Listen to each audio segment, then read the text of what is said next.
Vamos para mais uma parte do texto, já lemos até o verso 17, né, que diz das gerações de Jesus, a genealogia de Jesus. E aí o verso 18 vai falar sobre o nascimento de Jesus, como foi que aconteceu. E o texto diz: foi assim que nasceu Jesus Cristo. Maria, sua mãe, estava prometida para se casar com José. Antes do casamento, porém, ela engravidou pelo poder do Espírito Santo. José, seu noivo, era um homem justo e resolveu romper a união em segredo, pois não queria envergonhá-la com uma separação pública. Enquanto ele pensava nisso, um anjo do Senhor lhe apareceu em sonho e disse: José, filho de Davi, não tenha medo de receber Maria como esposa, pois a criança dentro dela foi concebida pelo Espírito Santo. Ela terá um filho e você dará o nome de Jesus, pois ele salvará seu povo dos seus pecados. Vamos até aqui, um breve comentário. Nós vemos aqui que Jesus Cristo, Cristo é a versão, a palavra grega para Messias. Então, se fosse do hebraico, seria Jesus o Messias, Jesus Mashiach, Yeshua, Mashiach, alguma coisa assim. Mas aqui é Jesus Cristo, porque o Cristo é a palavra grega para Messias. Então, foi assim que nasceu Jesus, o Messias. Foi assim que nasceu Jesus, o Cristo. Maria, sua mãe, estava prometida para se casar com José. Então, nós vemos aqui que Maria engravidou pelo poder do Espírito Santo. Vemos aqui a personagem mais corajosa das Escrituras, na minha opinião. Maria foi a personagem mais corajosa, porque ela aceitou uma missão que trazia um risco gigantesco, porque alguns iam para a guerra, isso era normal, era honroso. Alguns enfrentavam falsos deuses, isso era honroso, era bonito, mesmo que morria de forma honrada, E Maria, aceitando essa missão, quando o anjo chega para ela, não tem aqui nesse texto, vai estar em Lucas, dizendo que o anjo chega para ela e fala sobre como ela iria engravidar e como seria a gestação dessa criança. E ela aceita essa missão, ela assume um risco muito grande. Imagine, mesmo nos dias de hoje, uma garota de 12 a 14 anos, que o texto não fala, mas alguns textos apócrifos e alguns estudos dizem que Maria tinha por volta de 12 a 14 anos. Uma garota de 12 a 14 anos, solteira, era noiva, mas não era casada, aparece grávida. E ela sai e diz para as pessoas: olha, eu engravidei. Como? Foi o Espírito Santo. Um anjo apareceu no meu quarto, quando eu dormia, e me falou isso, e eu estou grávida pelo Espírito Santo. O que as pessoas iriam pensar? Então, nos dias de hoje já seria muito complicado, seria um fato muito delicado.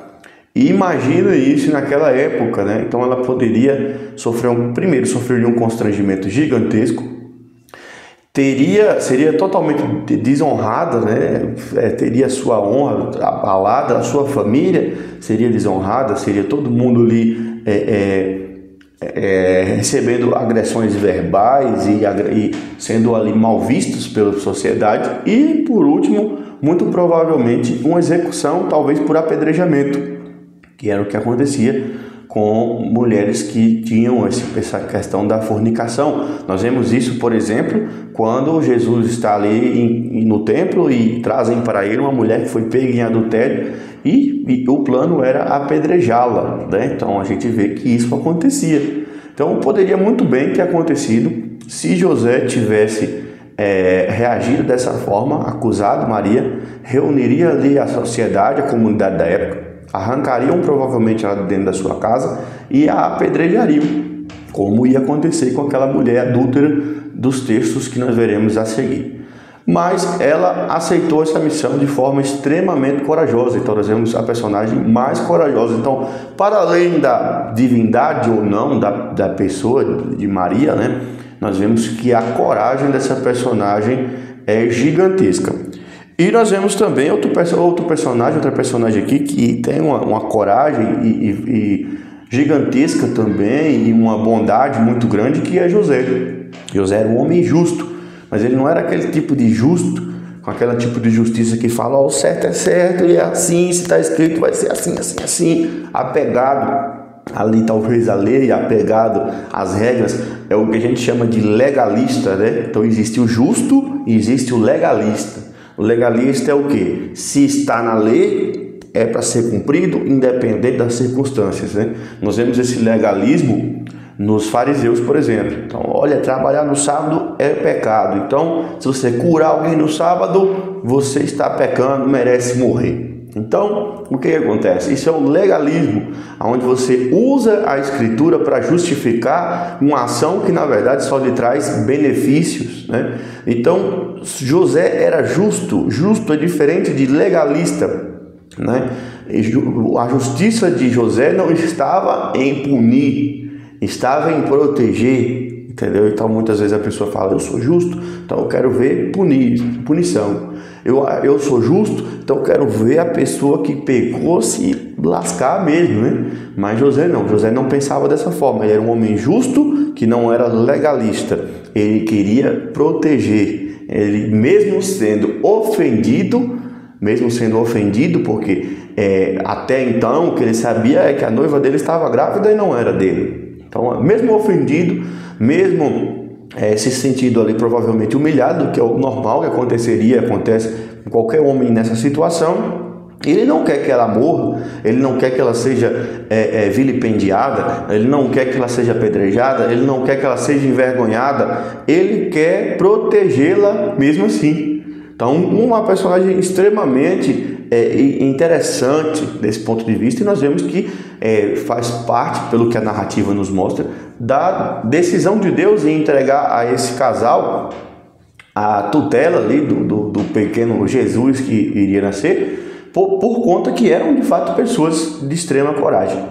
E aí nós vemos que José, quando o anjo fala com ele, o anjo lhe diz, José, filho de Davi. Então aquela geração, nós vemos que é de Davi. Então José, filho de Davi, não tenha medo de receber Maria como sua esposa, pois dentro dela foi concebido pelo Espírito Santo. Ela terá um filho e você lhe dará o nome Jesus, pois ele salvará seu povo dos seus pecados. E você lhe dará o nome Jesus, ou seja, você quem vai nomeá-lo, você quem vai registrá-lo, você quem vai tomar o papel de pai dessa criança. Então, a gente vê que se não fosse o José, ficaria bem mais arriscado para Maria, né? Ter esse filho sem um pai, né, para tutelar e um marido para cuidar deles ali, né, protegê-los. Então, um papel muito importante que não é tão glamourizado. Não tem tanto glamour quanto certos profetas, quanto certos missionários, né? As grandes obras não deixaram nada escrito, mas pessoas simples que tiveram o papel que é um dos maiores papéis, né, da história, uma das maiores missões da história. Então a família de fato sagrada, né, porque cumpriu um papel gigantesco. E aí ele fala, pois ele salvará seu povo dos seus pecados. Jesus salvará seu povo dos seus pecados. Aqui é um ponto interessante. Ele salvará o seu povo dos seus pecados. Quem é o povo de Deus? Quem é o povo de Jesus, né?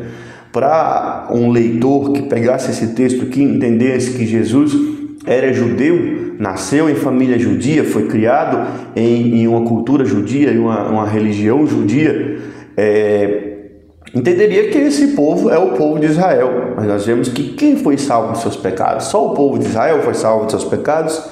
Só os judeus foram salvos dos seus pecados? Nós vemos que o povo de Deus, o povo de Jesus, somos todos nós que fomos salvos pelos pecados. Então, há ainda muitos cristãos e muitas pessoas que mistificam o povo judeu e o povo de Israel.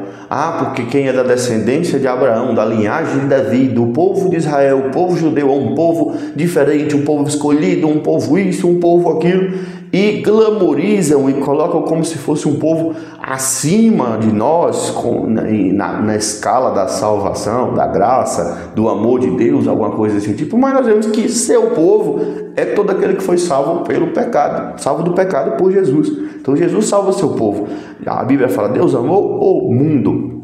Deus amou tanto o mundo, Deus amou o mundo de tal maneira que deu seu Filho unigênito para que todo aquele que nele crê não pereça, mas têm a vida eterna. E ele fala assim, ó, ide por todo o mundo, pregar o evangelho. O que é evangelho? O evangelho é a boa notícia. Dê a boa notícia para todo mundo, né? Então, o povo de Jesus é todo o povo, todo mundo, não é o povo de Israel. Então, quando ele fala que ele não está falando, olha, ele vai salvar o povo de Israel de seus pecados.